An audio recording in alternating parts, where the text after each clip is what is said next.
Petrol की कीमतों में होशरबा इजाफे ने taxi, rickshaw drivers, food chains और ऑनलाइन डिलीवरीज के रोजगार से मुंसलिक अफराद को शदीद मुतासिर कर दिया है और इनके लिए अपना काम जारी रखना इंतहाई मुश्किल हो गया है। जबकि बढ़ती हुई महंगाई में आम अफराद के लिए भी बुनियादी ज़रूरियात पूरी करना अब नामुमकिन होता जा रहा है। गरीब की कहते हैं ना, गुर्बत की चक्की में जो पिसी हुई आवाम है बाहर निकलती है, एहतजाज भी करती है, बात भी करती है, सोशल मीडिया पे भी जाती है, लेकिन किसी भी किस्म की कोई डेवलपमेंट सामने नहीं आती। हुकूमत कोई भी रिलीफ का ऐलान नहीं करती।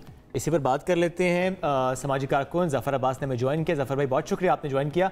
जफर, पेट्रोल की बढ़ती कीमतें जब इसकी हम बात करते हैं, ऐसे में taxi, rickshaw driver, food chains, online delivery के रोजगार, इससे मुंसलिक लोग ये कितना मुतासिर हुए हैं, क्या आपने देखा? देखें, रिक्शा ड्राइवर हो या टैक्सी ड्राइवर हो या फूड चेन्स हो या कोई डिलीवरी के जो डिलीवरी मैन होते हैं, फूड डिलीवरी वाले, परेशान है, रो रहे हैं। हम जब कल शारे फैसल पर फ्री पेट्रोल दे रहे थे, अंबार लगा हुआ था, अंबार जो बाइकिया वाले और मुख्तलिफ लोग खड़े हुए थे, क्योंकि असल में उनका भी कहना बिल्कुल सही है कि यार कंपनी पैसे बढ़ा नहीं रही है, हमारा पेट्रोल बढ़ गया है। इसी तरह से रिक्शा ड्राइवर अगर किसी से पैसे मांगेगा डबल जितने वो पहले लेता था, तो अगला पैसा तो नहीं देगा। अब वो कैसे उसको यकीन दिलाए कि वो बोलेगा अरे भाई क्या बात करो, तुम फेडरल एरिया से लियाकताबाद के 400 रुपए मांग रहे हो, हम तो इसमें 30 रुपए में जाते थे, 40 रुपए में जाते थे, या बिलफट 100 रुपए में। तो वो बोला पेट्रोल भाई 90 रुपए था, आज 325 रुपए हो गया है, मेरे बच्चे क्या खाएंगे।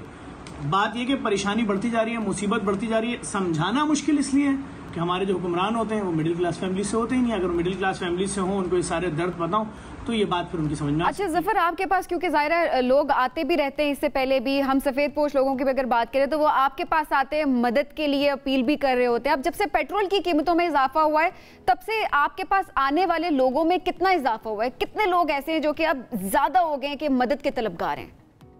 देखें, पेट्रोल महंगा होने से जो नुकसान हुए हैं, बिजली के इजाफी बिल आने से जो नुकसान हुए हैं, हमारे पास कभी जिंदगी में एप्लीकेशनें नहीं आई थी लोगों की कि जी हमारे पास अगर हम महीने का पेट्रोल अपनी बाइक में डाल रहे हैं तो हमारे घर में बच्चों की फीस के पैसे खत्म हो रहे हैं, या बिलफर्ज पेट्रोल बढ़ जाने की वजह से हमारा राशन मुतासर हो गया, या बिलफर्ज पेट्रोल बढ़ जाने की वजह से हम अपने दीगर यूटिलिटी बिल्स जो है वो नहीं दे पा रहे हैं हमारे। अच्छा देखिए, बिल भी बहुत ज्यादा आ रहे हैं बिजली के, ऐसी बात नहीं सिर्फ पेट्रोल बम लोगों पर गिरा है, बिजली लोग परेशान है, लोगों के होश उड़ गए हैं कि 80-80 गज के घर का बिल जो भेज रही है कि इलेक्ट्रिक या जो बिजली के बिल आ रहे हैं वो 40-40 हजार रुपए आ रहे हैं। लोगों के साथ तो कयामत हो गई है इस वक्त, बिल्कुल। अच्छा जफर, इससे पहले आपने बात की शारे फैसल पर मुफ्त पेट्रोल देने की, आपने जिस तरह कहा कि वहाँ बहुत रश था, मैं जरूर चाहूंगा इस प्रोग्राम से मुताल्लिक जो मुफ्त पेट्रोल फराहम करने का प्रोग्राम शुरू किया आपने दीगर इदारों के ताउन से, ये क्या प्लान है? बस कल तक के लिए था या कि आगे भी हम देखेंगे? देखिए, बैरिया टाउन के कंट्री हेड जो हैं शाहिद कुरैशी साहब, उन्होंने सैलाब में भी जो हमें सपोर्ट किया था, उनकी टीम ने वो बहुत जबरदस्त सपोर्ट किया था। यही वजह थी कि हम लाखों बोरे राशन रोजाना की बुनियाद पर बांट रहे थे। अभी मैंने जब देखा कि हम क्या एहतजाज करें, हम कैसे हुकूमत को बताएंगे, लोग देखिए आटा बांटें लाखों लोगों की लाइन लग जाती है, आप घी तेल बांट दें, यहाँ राशन बढ़ जाए तो लाइनें लगती हैं। हमने कहा ये अपना एहतजाज रिकॉर्ड कराना चाह रहे हैं। हमने ऐलान किया हम 3-3 दिन का पेट्रोल सबको देंगे। शायद कुरैशी साहब से हमने बात की, उन्होंने कहा डन जफर, कराची, लाहौर, पेशावर, इस्लामाबाद, पिंडी, हर जगह ये कैंपेन है। अच्छा, अभी आप देखें, कल मैं लाहौर कर रहा हूँ, परसों पिंडी कर रहा हूँ, उसके अगले दिन पेशावर कर रहा हूँ। आज मुझे भी शाहिद भाई का फोन आया कि जफर कराची में दोबारा करो, हर पेट्रोल पंप पे करो। जितने लोगों को भी पेट्रोल दिया ना, हजारों लोगों को बाइक पे जाते हुए उन्होंने झोलियां उठा के दुआएं दी हैं कि हमारा 3 दिन का आसरा हो गया, इन पैसों से हम अपने बच्चों को रोटी खिलाएंगे। 25 रुपए की एक रोटी है, ये हाल हो गया है। 10 रुपए और 11 रुपए वाली रोटी। तो ये चीजें, ये महंगाई सदियों दिहाइयों में होती थी भाई, एक महीने एक साल में थोड़ी होती थी लोगों के साथ। जैसे कि मैंने पहले भी जिक्र किया था कि आपके पास जाहिर है फैमिलीज आती भी हैं, बात भी करती है, जिस तरह अभी आप बता रहे हैं कि खाना खाने के लोगों के पास पैसे नहीं है, 25 रुपए की तो सिर्फ रोटी हो गई है। अब ऐसे सिचुएशन में कोई ऐसी फैमिली आपके पास आई हो जिसका वर्स्ट केस हो, क्योंकि ऐसे तो हर तबका ज़ाहिर मुतासिर है, लेकिन कोई सबसे वर्स्ट केस अभी तक आपने जो देखा हो? देखिए, आप बोल रहे किसी ऐसी फैमिली, मेरे पास डेली की 20,000 एप्लीकेशनें ऐसी हैं जो आ रही हैं पूरे पाकिस्तान से, जिसमें लोग रो रहे हैं। और एक नहीं, मैं वो नहीं बता सकता टीवी पे लोग क्या, लोग हर बंदे की लिख रहा होता है कि भाई आखिरी उम्मीद हो, उसके बाद हमारे पास रास्ता कोई नहीं है।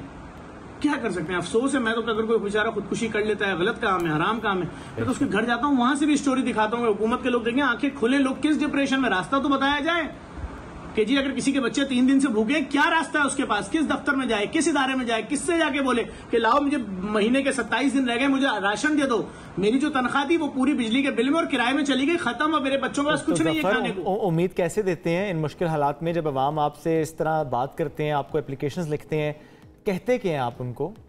देखिए, आवाम कैसे निमट सकते हैं, आवाम के लिए तो बस मैं यही बोलूंगा, आवाम दुआ करें। हम दुआ वाली पोजीशन में हम दुआ करें, परवरदिगार आलम कोई मौजज़ा दिखाएगा और इस मुश्किल घड़ी से, मुश्किल वक्त से हम निकलेंगे। दुआ मेरे हिसाब किताब से तो बस यही चीज़ है, दुआ। आवाम के लिए दुआ है, तो फिर हुकूमत के लिए क्या है? क्या कहना चाहेंगे हुकूमत से? देखिए, मैं हुकूमत से यही बात बोलूंगा कि ग्रांट दे इसको किसी भी तरीके से। ये शाहिद कुरैशी साहब बैरियर टाउन कंट्री हेड क्या दिया? ग्रांट ही दी ना, एक तरीके से समझाने के लिए, इशारा दिया हुकूमत को ऐसा किया जा सकता है। तो भाई ग्रांट दे, कम से कम इतना कर दे कि भाई आटा आप लोग जहां से भी खरीदेंगे, आटा आपको 1800-2000 का नहीं मिलेगा, 100 रुपए का बैग मिलेगा। पेट्रोल जो है जी, आपको 350 का लेने की जरूरत नहीं। पेट्रोल आप अगर मोटरसाइकिल वाले हैं तो आपको मिलेगा 40 रुपए का। इतनी सी सपोर्ट 2-3 महीने खाली दे दें, 4 महीने लोग संभल तो जाएं। ग्रांट का ऐलान करें, लोगों को संभलना है, लोग नहीं संभल पा रहे। ओपन ऐलान करते हैं, भाई 3 महीने बिजली का बिल नहीं आएगा और हम अपने ऊपर ले रहे हैं, आपसे बाद में भी नहीं लेंगे। लोगों को ऑक्सीजन मिल जाएगी, लोगों के चेहरे पे खुशियां लौट आएंगी। लोग, आप चेहरे तो देखें लोगों के, लोगों की हालत तो चेक करें। हम फलाई इदारा चला रहे हैं, हम नफ्सियाती हो गए, हम प्रेशर में, हम डिप्रेशन में। रात 4 बजे भी लोग आके दरवाजा पीट रहे हैं ऑफिस का। क्या करें? लोग क्या सोच के घर से निकलते हैं कि हम जा रहे हैं किसी फलाई इदारे में, हमारी मुसीबतें हल हो जाएंगी। उनको थोड़ी पता कि यहाँ लाखों का लोड आ चुका है, कैसे वापस जाते होंगे घर। बस यही बोलूंगा हुकूमत को कि बड़ी ग्रांट का ऐलान करें फौरन। यही बात है कि यही अपील की जा सकती है कि आवाम को किसी ना किसी तरीके से रिलीफ ज़रूर दें, लेकिन आवाम भी भरोसा रखे, पुरुमीद रहे और लोग आसपास के बड़े आगे। अगर आप कुछ भी सपोर्ट कर सकते हैं, किसी भी फैमिली को अपने इर्द गिर्द नज़र दौड़ाएं। सफ़ेद पोश तबका भी है और ऐसे लोग भी हैं जो कि आपके पास आते हैं और आपसे सपोर्ट मांगते हैं।